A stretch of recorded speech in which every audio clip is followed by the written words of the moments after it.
విడిచిపెట్టేయనుందా?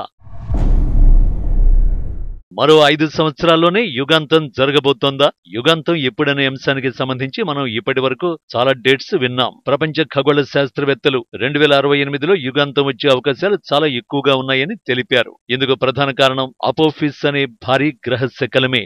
దీన్ని 2004 డిసెంబర్లో గుర్తించారు. ఇది 2029లో భూమికి దగ్గరగా వస్తుందని, అప్పుడు ఇది భూమిని ఢీకొట్టే అవకాశాలు 2.7% మాత్రమే ఉన్నాయని అప్పట్లో లెక్కలు కట్టారు. ఆ తర్వాత మరింత ఖచ్చితమైన అంచనాలు వేసి 2029లో తప్పించుకున్న 2068లో ఇదే గ్రహ శకలం భూమిని ఢీకొట్టడం ఖాయమని తేల్చారు. తద్వారా 2068లో ప్రపంచం అంతమైపోయే ప్రమాదం పొంచి ఉందని హెచ్చరిక చేసినట్లయింది. అయితే ఇదంతా 4 సంవత్సరాల క్రితం నాటి మాట. ఎందుకంటే అపోఫిస్ ఆస్ట్రాయిడ్ పై మరింత ఖచ్చితమైన లెక్కలు వేశారు సైంటిస్టులు. ఆ లెక్కల్ని బట్టి చూస్తే యుగాంతానికి పెద్దగా సమయం లేనట్టే కనిపిస్తోంది. 2029 ఏప్రిల్ 13న అపోఫిస్ అనే గ్రహ శకలం భూమిని ఢీకొట్టే ప్రమాదం పొంచి ఉందని ఇస్రో చైర్మన్ సోమనాథ్ ఆందోళన వ్యక్తం చేశారు. 370 మీటర్ల వెడల్పున్న అపోఫిస్ ఆస్ట్రాయిడ్ తన కక్షలో దూసుకు వెళుతూ 2036లోనూ భూమి సమీపానికి రానుంది. 10 కిలోమీటర్ల వెడల్పాటి ఆస్ట్రాయిడ్ ఢీకొంటే వెలువడే ఉష్ణం ధాటికి భూమి మీది కొన్ని జీవజాతులు పూర్తిగా చనిపోయే ప్రమాదం ఉందనేది ఓ సిద్ధాంతం. డైనోసార్లు ఇలాగే అంతర్ధానమయ్యాయని శాస్త్రవేత్తల అంచనా. భూమిని ఇలాంటి ఖగోళ ప్రమాదాల నుంచి రక్షించుకునే వ్యవస్థల అభివృద్ధికి సంపన్న దేశాలు సమాయత్తమయ్యాయి. భారత్ సైతం తన వంతు కృషి చేస్తోందని ఇస్రో చైర్మన్ చెప్పారు. 2 ఏళ్ల క్రితం డార్ట్ వ్యోమనౌక ఢీకొట్టడంతో డైమార్పస్ అనే గ్రహ శకలం తన కక్ష్యను మార్చుకుంది. తమ ప్రయోగం కారణంగా డైమార్పస్ పరిభ్రమణ కక్ష్యలో దాదాపు 32 నిమిషాల మార్పు చోటు చేసుకున్నట్లు నాసా ఆనాడు ప్రకటించింది. గ్రహ శకలాల రూపంలో భవిష్యత్తులో భూమికి ఎలాంటి ముప్పు ముంచుకొచ్చినా సమర్థంగా ఎదుర్కోగల సామర్థ్యాలను సముపార్జించుకోవడంలో ఇది కీలక ముందడుగని ఆనాడు ప్రపంచ దేశాలు కీర్తించాయి. ఇప్పుడు అపోఫిస్ విషయంలోనూ అలాగే చేయాలనే ప్లాన్లో అంతరిక్ష పరిశోధన సంస్థలు ఉన్నాయి. వాటిలో ఇస్రో సైతం కీలక పాత్ర పోషించేందుకు సిద్ధమైంది. తాజా అంచనా ప్రకారం గ్రహ శకలం ప్రతి సంవత్సరం తన కక్ష్య నుంచి 557 అడుగులు పక్కకు జరుగుతోంది. అంటే అది క్రమంగా భూమికి దూరం జరుగుతున్నట్టు లెక్క. ఆ ప్రకారం 1000 అడుగుల కంటే పెద్ద సైజు, వివరంగా చెప్పాలంటే 3 ఫుట్బాల్ మైదానాలంత సైజు గ్రహ శకలం 2029 ఏప్రిల్ 13న భూమికి 31,900 కిలోమీటర్ల దూరం నుంచి మాత్రమే వెళ్లనుందని గతంలో అంచనా వేశారు. ఇంత పెద్ద గ్రహ శకలం ఇంత దగ్గర నుంచి వెళ్లడం అన్నది ఇంతవరకు జరగలేదు. కానీ తాజా లెక్కల ప్రకారం అది 2029 ఏప్రిల్ 13న భూమిని ఢీకొట్టబోతున్నట్టు అంచనా వేస్తున్నారు. ఈ గ్రహ శకలం యుగాంతాన్ని తెచ్చేలా ఉంది కాబట్టే దీని పేరు అపోఫిస్ అని పెట్టారు. అపోఫిస్ అంటే ప్రాచీన ఈజిప్టు పురాణాల ప్రకారం దెయ్యంలాంటి పాము అని అర్థం. ఇది చెడుకు సంకేతం. సూర్యదేవుడైన రాకు ఈ పామును శత్రువుగా ఈజిప్టు పురాణాల్లో పేర్కొన్నారు. అలా అపోఫిస్ గ్రహ శకలం ఇప్పుడు మన భూమికి మనకు శత్రువన్నమాట. మరోవైపు ఈ గ్రహ శకలం ప్రస్తుతం సెకనుకు 30.728 కిలోమీటర్ల వేగంతో వెళుతోంది. ఇది హైదరాబాద్ నుంచి విశాఖకు కేవలం 20 సెకండ్లలో వెళ్లిపోగలదు. అంత వేగంతో వెళ్లే గ్రహ శకలం భూమిని ఢీకొట్టాల్సిన పని లేదు. కనీసం భూమిని రాసుకుంటూ వెళ్లినా చాలు. అది ఎక్కడ రాసుకుంటూ వెళ్లిందో అక్కడ భారీ భూకంపం వస్తుంది. నగరాలకు నగరాలు తుడిచిపెట్టుకుపోతాయి. ఆ మేరకు భూమి నుంచి పెద్ద ఎత్తున దుమ్ము ధూళి ఆకాశంలోకి లేస్తాయి. కొన్నేళ్ల పాటు అది భూమి చుట్టూ అలాగే ఉండిపోతుంది. ఫలితంగా ఎండలుండవు, కాలుష్యం పెరుగుతుంది, తీవ్ర ఆహార కొరత ఏర్పడుతుంది. ఇలా వరుస పెట్టి అన్ని విపరీతాలే ఉంటాయి. అదే గ్రహ శకలం ఒకవేళ భూమిని బలంగా ఢీకొంటే మాత్రం యుగాంత తీవ్రత మరింత ఎక్కువగా ఉంటుంది.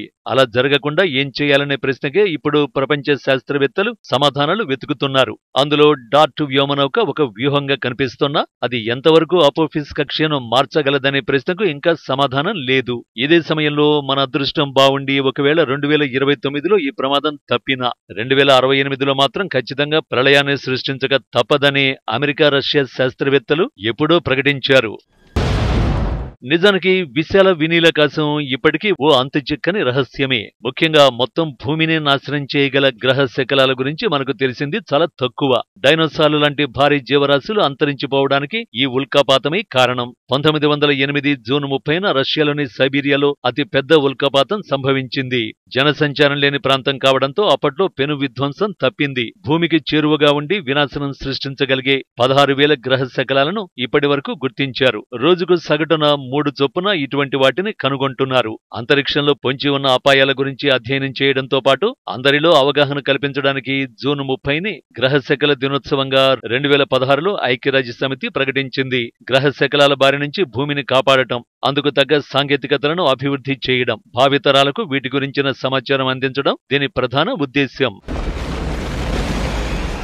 సౌర కుటుంబం ఏర్పడిన తర్వాత మిగిలిపోయిన వ్యర్థాలే గ్రహ శకలాలు. వాస్తవానికి ఇవన్నీ ప్రమాదకరమైనవి కావు. సూర్యుడి నుంచి వీటి దూరం తదితర అంశాల ఆధారంగా శాస్త్రవేత్తలు వీటిని 5 విభాగాలుగా వర్గీకరించారు. వీటిలో కూపర్ బెల్ట్, వూట్ క్లౌడ్ అనే శకలాల సముదాయాలు నెప్ట్యూన్ గ్రహానికి ఆవల కక్ష్యలో తిరుగుతాయి. గురుగ్రహానికి అంగారకుడికి మధ్య సుమారు 60 కోట్ల కిలోమీటర్ల విస్తీర్ణంలో కొన్ని లక్షల గ్రహ శకలాలు సూర్యుడి చుట్టూ పరిభ్రమిస్తూ ఉంటాయి. సౌర కుటుంబంలో అతి పెద్ద గ్రహ శకలం సెరిస్ ఈ బెల్టులోనే ఉంది. అయితే సమస్య అంతా భూకక్షకు 20 కోట్ల కిలోమీటర్ల కన్నా తక్కువ దూరంలో పరిభ్రమించే గ్రహ శకలాలతోనే. వీటిలో కొన్ని 70 లక్షల కిలోమీటర్ల కంటే తక్కువ దూరంలో పరిభ్రమిస్తూ భూమికి అత్యంత ప్రమాదకరమైనవిగా మారాయి. భూమి వైపు దూసుకొస్తూ భయాందోళనలు కలిగిస్తున్నాయి. వాటిలో అపోఫిస్ ఆస్ట్రాయిడ్ ఒకటి. అపోలో సముదాయానికి చెందిన ఒక గ్రహ శకలం సెకనుకు 19 కిలోమీటర్ల వేగంతో 2013 ఫిబ్రవరిలో రష్యా భూభాగంలో పడింది. దీనివల్ల 100 కిలోమీటర్ల పరిధిలో తీవ్ర ఆస్తి నష్టం జరిగింది.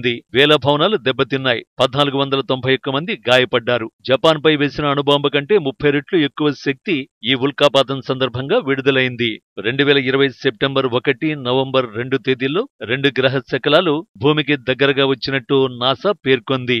అందులో సుమారు 22 నుంచి 49 మీటర్ల వ్యాసార్థంతో కూడిన 2011 ES4 అనే గ్రహ శకలం భూమికి 1,21,000 కిలోమీటర్ల దూరంలో ప్రయాణించింది. తద్వారా అది చంద్రుడి కంటే 3 రెట్లు ఎక్కువగా భూమికి సమీపంగా వచ్చినట్లయింది. అలాగే 2021 జూన్లోనూ కొన్ని గ్రహ శకలాలు భూమికి చేరువగా వచ్చాయి. సాధారణంగా 15 మీటర్ల కంటే ఎక్కువ వ్యాసార్థం కలిగిన ఉల్కలే భూమిని తాకుతాయి. మిగిలినవి గాలిలోనే మండిపోతాయి. 1 కిలోమీటర్ నుంచి 7 కిలోమీటర్ల పరిమాణంలో ఉండే 22 గ్రహ శకలాలు ప్రస్తుతం భూకక్షకు సమీపంలో తిరుగుతున్నాయి. 1 కిలోమీటర్ కంటే ఎక్కువ వ్యాసార్థం ఉన్న గ్రహ శకలం భూమిని ఢీకొంటే 50,000 మెగాటన్నుల శక్తి వెలువడి ఊహకందని నష్టం వాటిల్లుతుంది.